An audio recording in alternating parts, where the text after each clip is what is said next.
മാനവ കുലത്തിന്റെ പാപപരിഹാരകനായി ഈ ലോകത്തിലേക്ക് വന്നവൻ.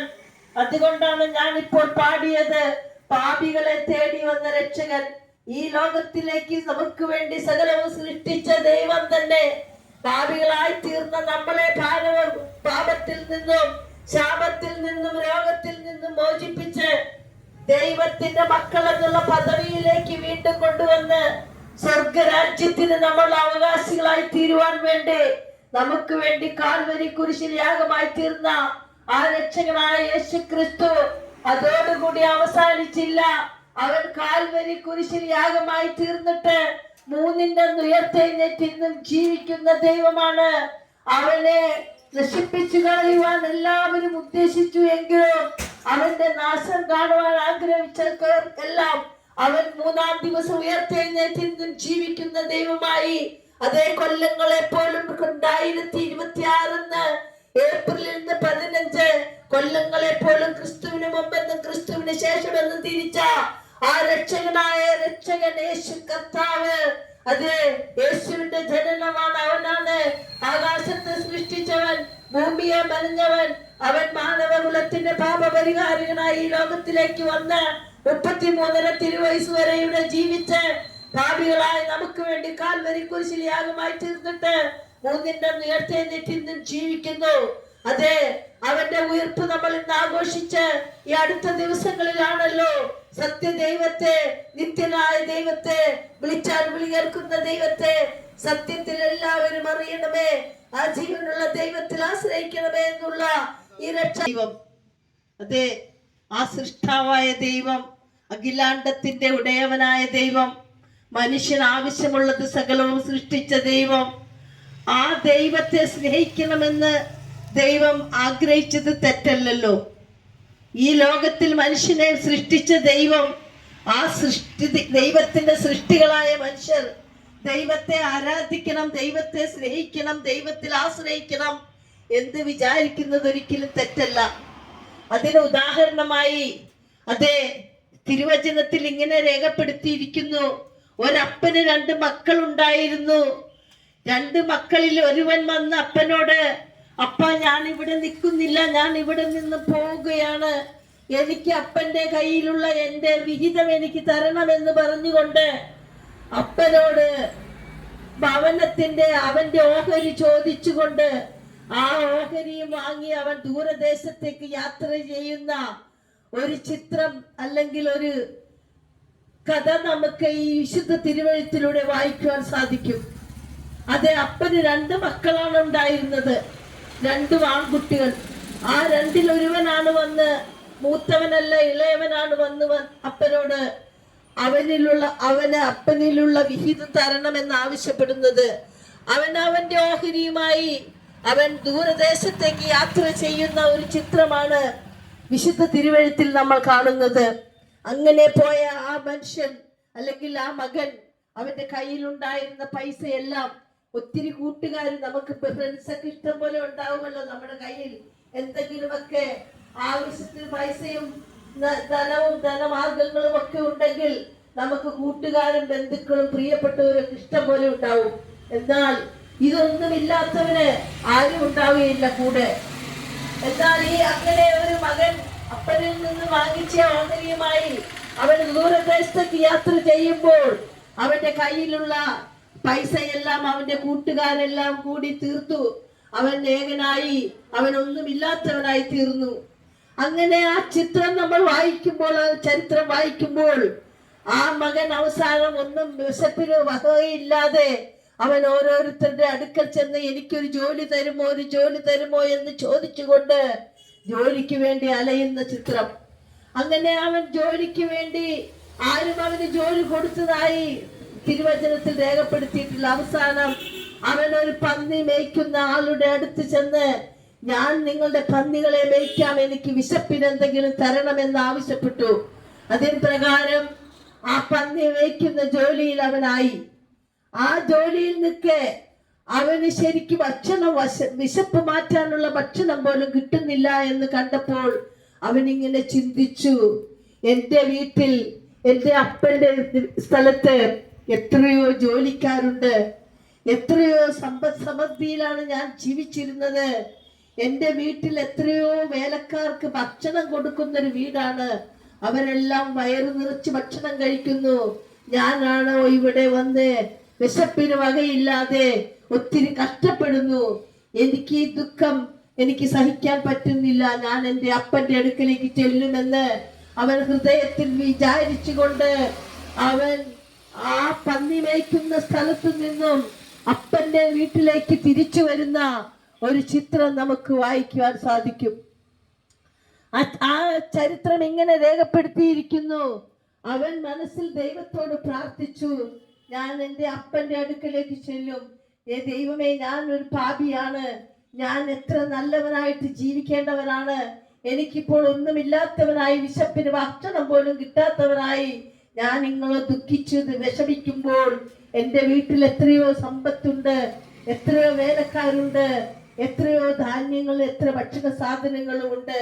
അതെല്ലാം തിന്ന് നന്നായി ജീവിക്കേണ്ട ഞാൻ ഇങ്ങനെ ആയിപ്പോയല്ലോ എന്ന് അവൻ ദൈവത്തോട് ക്ഷമ ചോദിച്ചുകൊണ്ട് അവൻ ഇങ്ങനെ പറയുന്നു. ഞാൻ എൻ്റെ അപ്പന്റെ അടുത്ത് ചെന്ന് പറയും, അപ്പാ, ഞാൻ അപ്പനും സ്വർഗത്തിനുമെതിരായി പാപം ചെയ്തു, എന്നോട് നീ ക്ഷമിക്കണമേ എന്ന് പറഞ്ഞ് ഞാൻ അപ്പനോട് അപ്പനോട് ക്ഷമ ചോദിക്കുമെന്നുള്ള ആ ഹൃദയത്തിലെ വിചാരവുമായി അവൻ വീട്ടിലേക്ക് മടങ്ങി വരുന്നു.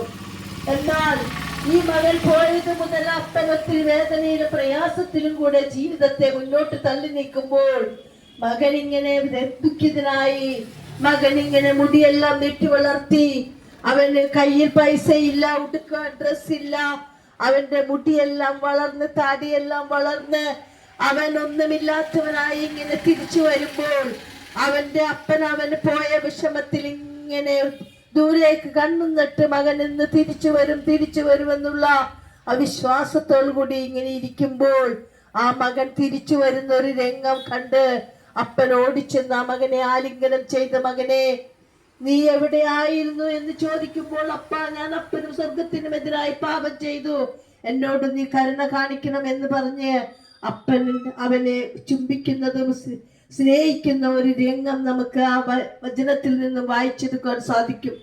ഇതുപോലെയാണ് നമ്മളെ സ്നേഹിക്കുന്ന നമ്മുടെ സ്വർഗസ്ഥനായ ദൈവം. ഈ ഭൂമിയിൽ നമുക്ക് വേണ്ടി സകലം സൃഷ്ടിച്ച ദൈവം. ആ ദൈവത്തെ സ്നേഹിക്കണമെന്നും ആ ദൈവത്തെ ആരാധിക്കണമെന്ന് ദൈവം ആഗ്രഹിക്കുമ്പോൾ ഇന്ന് മനുഷ്യർ കണ്ണില്ലാത്തവരായി ജീവിക്കുന്നു, ചെവി കേൾക്കാത്തവരായി ജീവിക്കുന്നു, സംസാരിക്കാൻ കഴിവില്ലാത്തവരായി ജീവിക്കുന്നു. നമുക്കെല്ലാം തരുവാൻ മതിയായ നമ്മളെ സൃഷ്ടിച്ച ദൈവം ഇന്ന് ജീവിക്കുമ്പോൾ അവൻ വിളിച്ചാൽ വിളി കേൾക്കുന്ന ദൈവമാണ്, അവൻ കാണാൻ കഴിവുള്ള ദൈവമാണ്, അവൻ കേൾക്കുന്ന ദൈവമാണ്. അങ്ങനെ ഒരു ദൈവത്തെ വിട്ടിട്ട് ജീവനില്ലാത്തവരുടെ പുറകെ പോകുന്ന മനുഷ്യനെ സത്യം ഒന്നേയുള്ളൂ, നിത്യനായ ദൈവം, സ്തുത്യനായ ദൈവം, സ്തുതികളിൽ വസിക്കുന്നവൻ, ആരാധനയ്ക്ക് യോഗ്യനായവൻ, രാജാതിരാജാവായ ദൈവം, സകലത്തിന്റെ നിർമ്മാതാവായ ദൈവം, മനുഷ്യനെ ഭൂമിയിൽ സൃഷ്ടിച്ച ദൈവം, മനുഷ്യനെ ആരാധിക്കുന്നത് കാണുവാൻ ആഗ്രഹിക്കുന്ന ദൈവം, ആ ദൈവം ഈ ഭൂമിയിലേക്ക് നമ്മളെ തേടി വന്നപ്പോൾ മനുഷ്യൻ അവരെ ദൈവത്തെ തള്ളിയിട്ട് ദൈവമല്ലാത്തവയെ തേടി പോകുന്നു. ഇതൊരു വിചിത്രമായിരിക്കുന്നു. കാരണം ഇന്ന് നമ്മൾ കിണർ കുഴിക്കുന്നത് വെള്ളത്തിന് വേണ്ടിയാണ്. എന്നാൽ വെള്ളമില്ലാത്ത കിണറുകളെ തേടി ആശ്രയിക്കുന്ന മനുഷ്യരാണ് ഇന്ന് ലോകത്തിലുള്ളത്. അവർക്ക് വെള്ളമുള്ളത് കിണറുകൾ ഉണ്ടെങ്കിലും വെള്ളമില്ലാത്തതിന്റെ പുറകെ പോകുന്ന മനുഷ്യരെ നിങ്ങൾ ഒരു കാര്യം മനസ്സിലാക്കണം. നിത്യരക്ഷ നൽകുന്ന ജീവനായകനായ ഞാൻ തന്നെ വെളിച്ചമാകുന്നു, എന്നിൽ വസിക്കുന്നവൻ ഇരുളിൽ നടക്കുന്നില്ല എന്ന് അരുളി ചെയ്ത ആ രക്ഷകനായ യേശുവിന്റെ പാതയെ പിന്തുടരുവാൻ ഞങ്ങൾക്ക് ലഭിച്ച ആ മഹാസൗഭാഗ്യം നിങ്ങളുമായിട്ട് പങ്കുവയ്ക്കുന്നതിന് വേണ്ടിയാണ്. അതേ യേശു മഹാരാജാവിന്റെ കൽപ്പനയാണ്, നിങ്ങൾ ലോകത്തിൽ എല്ലായിടത്തും പോയി ഈ സത്യം പറയണം. ജീവനുള്ള ദൈവം, ആകാശത്തെ സൃഷ്ടിച്ചവൻ, ഭൂമിയെ മെനഞ്ഞവൻ, ഭൂമിക്ക് അടിസ്ഥാനമിട്ടവൻ, സ്വർഗത്തിൽ ഭൂമിക്ക് നാഥനായ ദൈവത്തെ ആരാധിക്കണമേ, ആ ദൈവത്തിൽ ആശ്രയിക്കണമേ. അത് നിങ്ങളെ നാശത്തിലേക്ക് അല്ല സ്വർഗത്തിലേക്ക് എത്തിക്കുന്ന വചനമാണെന്നുള്ള ആ നിത്യവചനം നിങ്ങൾ കൈക്കൊള്ളണമേ എന്ന് പറയുവാൻ വേണ്ടിയാണ് സഹോദരങ്ങളെ ഞങ്ങൾ ഈ മുക്കിലും മൂലയിലും ഈ വഴിയിലും വഴിക്കോണുകളിലും നിന്ന് ഈ സത്യവചനം വിളിച്ചു പറയുന്നത്. മഹാരാജാവിന്റെ കൽപ്പനയാണ്, നിങ്ങൾ പുറപ്പെട്ടു പോവുക, ലോകത്തിന്റെ അറ്റത്തോളം പോവുക, സകല സൃഷ്ടികളോട് ഇത് പറയുക. ഈ സത്യം വിശ്വസിക്കുന്നവർ അവർ നിത്യജീവൻ അവകാശികളായി തീരും, വിശ്വസിക്കാത്തവർ നിത്യനരകത്തിന് യോഗ്യരായി തീരുമെന്നുള്ള ഈ രക്ഷാ സന്ദേശം നിങ്ങളുടെ അടുക്കലേക്ക് കടന്നു വന്നിരിക്കുന്നു. നിങ്ങൾ ഇത് തള്ളിക്കളഞ്ഞാൽ നിങ്ങൾ നിത്യനാശത്തിന് അവകാശികളായി തീരും.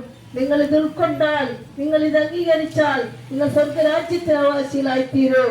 അതേ 2 3 പേർ എന്റെ നാമത്തിൽ കൂടി വരുന്നവരുടെ മധ്യത്തിൽ ഞാനുണ്ടെന്ന് കൽപ്പിച്ച ദൈവം, അവൻ നിത്യനായ ദൈവം, സ്തുത്യനായ ദൈവം, ആരാധനയ്ക്ക് യോഗ്യനായ ദൈവം. ആ ദൈവത്തെ ആരാധിക്കുന്നവർ സ്വർഗരാജ്യത്തിന് അവകാശിയായി തീരും. ശിക്ഷാവിധിയിൽ നിന്ന് അവർ മോചിതരായി തീരും. നിങ്ങൾ നിത്യനരകത്തിന് യോഗ്യരായി തീരുവാൻ ദൈവം ആഗ്രഹിക്കുന്നില്ല. അതുകൊണ്ടാണല്ലോ മരിച്ചുയർത്തെഴുന്നേറ്റ യേശു ക്രിസ്തു സത്യവേദ പുസ്തകത്തിൽ എഴുതിയിരിക്കുന്നത് പോലെ ലോകത്തിന്റെ അറ്റത്തോളം പോയി സകലരോടും ഈ സത്യം പറയണം. ജീവനുള്ള ദൈവം, ആകാശവും ഭൂമിയും സൃഷ്ടിച്ച ദൈവം, മാനവകുലത്തിന്റെ പാപപരിഹാരകനായി ലോകത്തിലേക്ക് വന്ന രക്ഷകനായ യേശു ക്രിസ്തുവിനെ അംഗീകരിക്കണമേ എന്നുള്ള ഈ സത്യം പറയുവാൻ നിങ്ങൾ ഞങ്ങൾക്ക് തന്ന അനുഗ്രഹിക്കപ്പെട്ട സമയത്തിനായി ദൈവത്തിന് സ്തോത്രം ചെയ്യുന്നു. ഞങ്ങളുടെ വചനം കേട്ടവരും ഞങ്ങളുടെ ട്രാക്ട് വായിക്കുന്നവരും നാനാജാതി മതസ്ഥരും ഈ ദേശത്ത് പ്രവർത്തിക്കുന്ന എല്ലാവരെയും ഞങ്ങൾ ഓർക്കുന്നു. ഈ ദേശത്തോട് ദൈവ കൃപ കാണിക്കുവാൻ, ഈ ദേശത്തിന് ദൈവത്തിന്റെ കൃപ ഉണ്ടാകുവാൻ, അനുഗ്രഹം പ്രാപിപ്പാൻ, അനുഗ്രഹമുള്ള ജനങ്ങളായി തീരുവാൻ ദൈവം അനുഗ്രഹിക്കേണ്ടത് ഞങ്ങൾ പ്രത്യേകം പ്രാർത്ഥിക്കുന്നു.